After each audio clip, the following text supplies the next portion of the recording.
It's an honor and privilege to be part of the Cheez-It Citrus Bowl against a great opponent in Michigan. Someone that we have haven't played them last year to start the season, and we're set to play them to start the 27th season.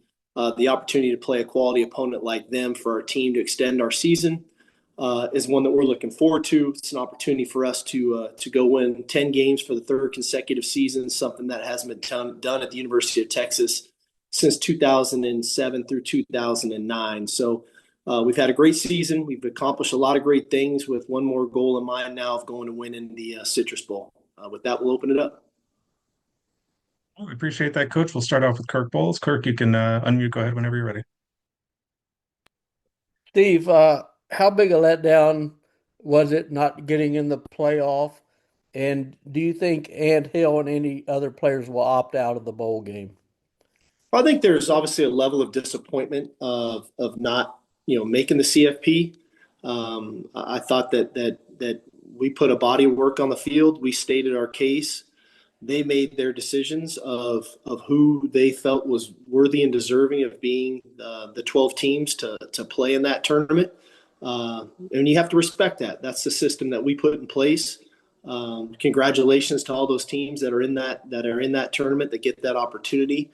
As far as us moving forward, for me, and I think for our players, one of the key messages has to continue to be, it's not about what just happened to us. It's about what are we going to do moving forward. And that'll be our message starting tomorrow morning with the team and the players.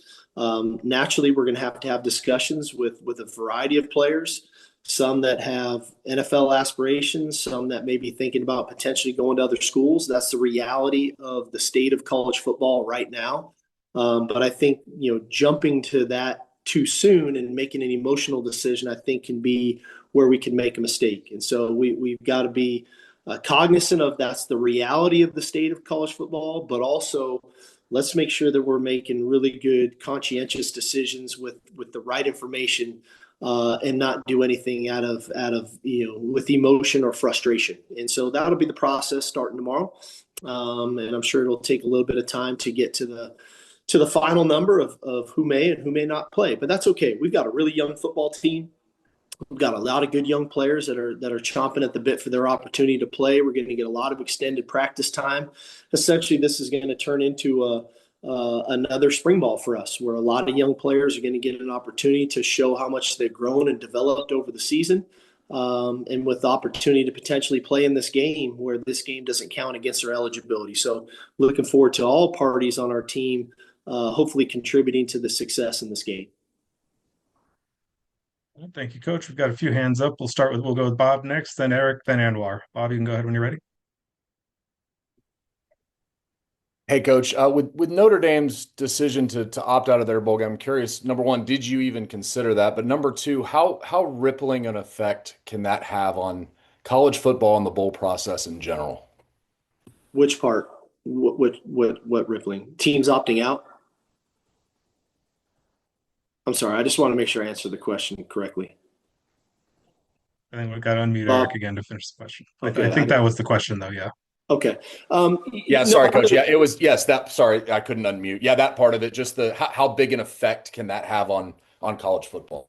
Yeah, I think a couple things. One, no, we did not. We felt like if we didn't get into the CFP, being right on the cusp, we'd have an opportunity to go to a really good bowl game. And you think about the long-standing history and tradition of the Citrus Bowl with a really quality opponent being in Michigan, coming out of the Big Ten, that this was going to be a great opportunity for us, for our players, for our team. When you really look at our guys last year, we didn't get the bowl experience at all. When you go to the playoffs coming right out of the SEC championship game, we didn't get the bowl experience, and I think that's part of playing college football is getting some of that bowl experience. If we could have earned a bye, we could have got a little different experience, but we didn't. And so, I want our guys to enjoy this, and I feel like it's the right thing for us to do for a lot of reasons. I don't know about the ripple effect for everybody. I think, we all have goals and aspirations of winning conference championships and being national champions. At least we do. But I also think that there's an experience factor in all this. There's growth in all this. There's development in all this. There's camaraderie. There's so much that goes into this that sometimes a bowl game is about celebrating a season and finishing a season the right way. And like I said, I can't speak for everybody else. That may change some as we evolve potentially into more teams. I don't know. I think we all can agree we've got a flawed system right now that needs to be revamped, needs to be looked at from a lot of different angles. Where it goes from here, I don't think anybody really knows. And so, the point being, I don't know what the effect is going to be down the road. I just know for us, this is an opportunity to play another game against a really good team in a great game, a great bowl game, and we're going to cherish it. We're going to put our best foot forward and try to go win this game. All right. We'll move on to our next question from Eric Henry. Eric, you can go ahead when you're ready.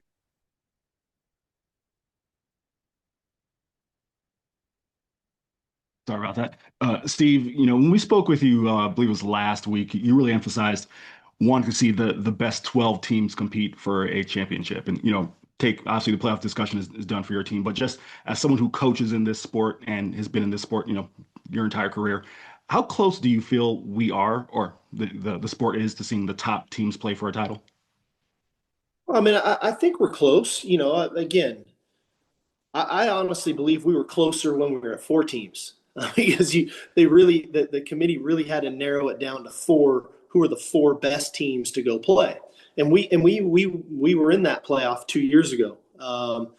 And then when we went to 12, there was going to be some real growing pains. I think that we all were going to have to figure out. And I think there were some scenarios that some thought, oh, that will never happen. Don't worry about it. Just put that in.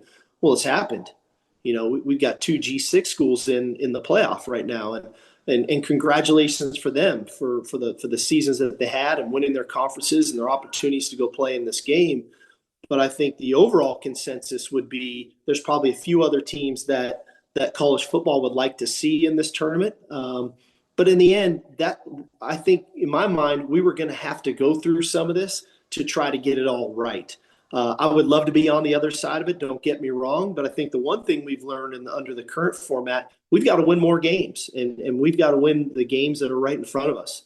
And it doesn't matter how hard your schedule is. That doesn't matter. It matters what your record is. And so to complain about your schedule or how many good teams you play or how many teams you play on the road is really irrelevant. What we have to do is control what we can control, and that's win the games that are right in front of us, as long as this is the format that we're going to use. Now, does it evolve? Where does it go? How does it grow? I think time will tell, and that's for the powers that be to try to figure that out. And so, I think, like I said, for us is control what we can control, and that's the next thing that's right in front of us. All right, thank you, Coach. Anwar Richardson, you can go ahead whenever you're ready. Hey, Coach. As disappointing as today might be, does this maybe give you guys an opportunity to, when you're always going from one thing to another, to maybe just take a step back, do some inventory, a little bit of an audit that you haven't been able to do in December, and really not only get prepared for the bowl game, but then geared up for, the next season? Yeah, I mean, this is a drastically different December than we've had from 2 years ago, and most notably from what we had last year. You think about, what we were doing last year at this time. We were playing in a conference championship game with signing date going on right in the middle of it, and then the portal opens, and you're trying to recruit all the while, get ready for your first round playoff game, and then the next game, and then the next playoff game. And so the idea that we do have more time on our hands to really, like you say, audit our own organization from top to bottom, from schemes to play calls to personnel to roster to what we have coming in that we just signed to where we maybe can enhance that throughout the portal, to the way we do our off-season program. There's a lot of things that I've been evaluating last week, when we had that time off, and we'll continue to do so throughout January. So, I'm big into believing in. It's easy to whine, complain, moan, poor us, poor me. I just don't live in that world. I live in, okay, this is what it is. Let's move forward. And so if I'm going to move forward, then we got to use our time wisely, and we got to attack the things that are attainable right in front of us, and then start looking at some things down the road long term.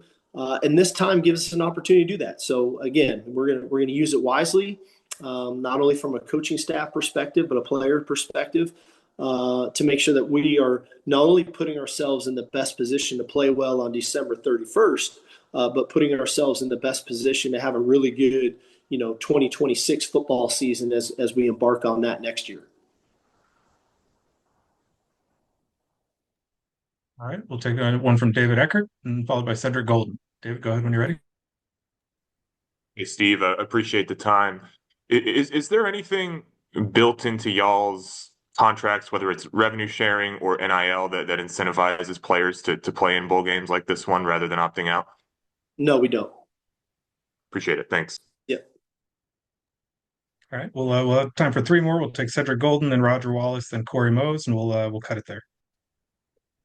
Hey, Steve. I know you guys would much rather be playing in College Station or Eugene, Oxford this week, coming up. But what benefits will this give such a young team to get these extra practices and for you to evaluate what you got coming back?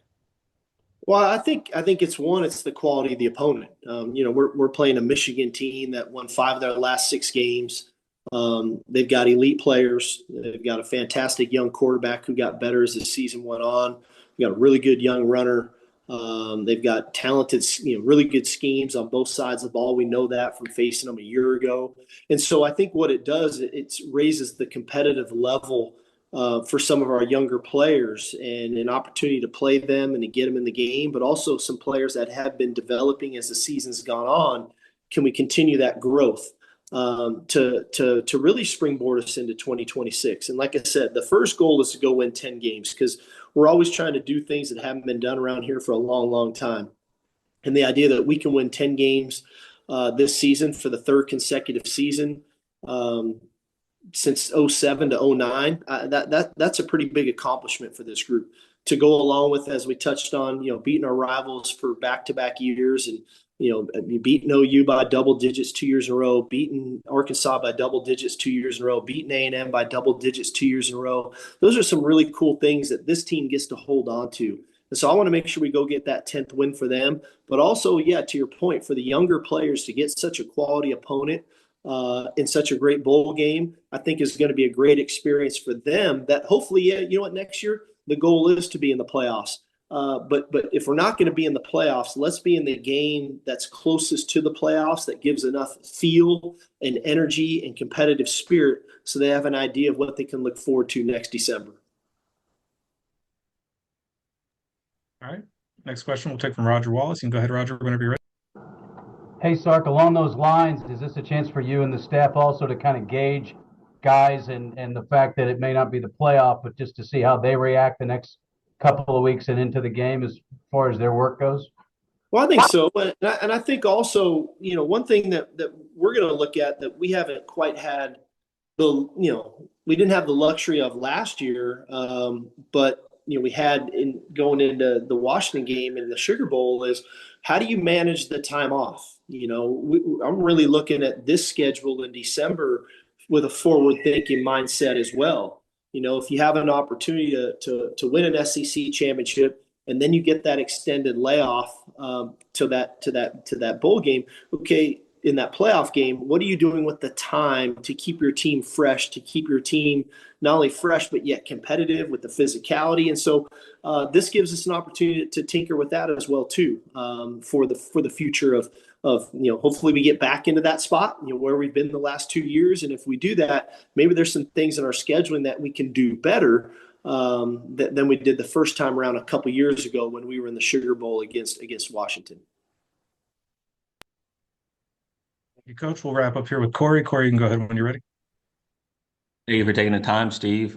With all the conversation around the committee's decision today, would you be interested in a play-in tournament and just getting rid of the committee at all? I'd be interested in a lot of things, but again, I think we just can't rush to let's go over here and do this um, if we don't look at the unintended consequences of doing something like that. And I think some of the things with us going to the 12-team playoff with some of the AQs and some of the formatting of how teams were going to get evaluated and what was the criteria and the principles of teams getting elected to play.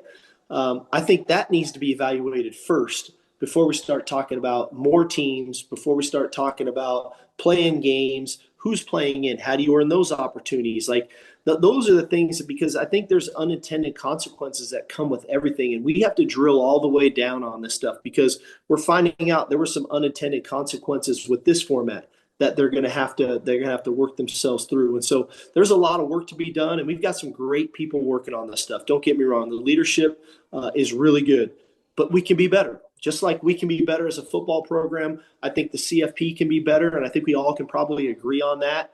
I think what's important is not just to rush to judgment. Let's take our time. Let's get it right, or at least let's get it better the next time around.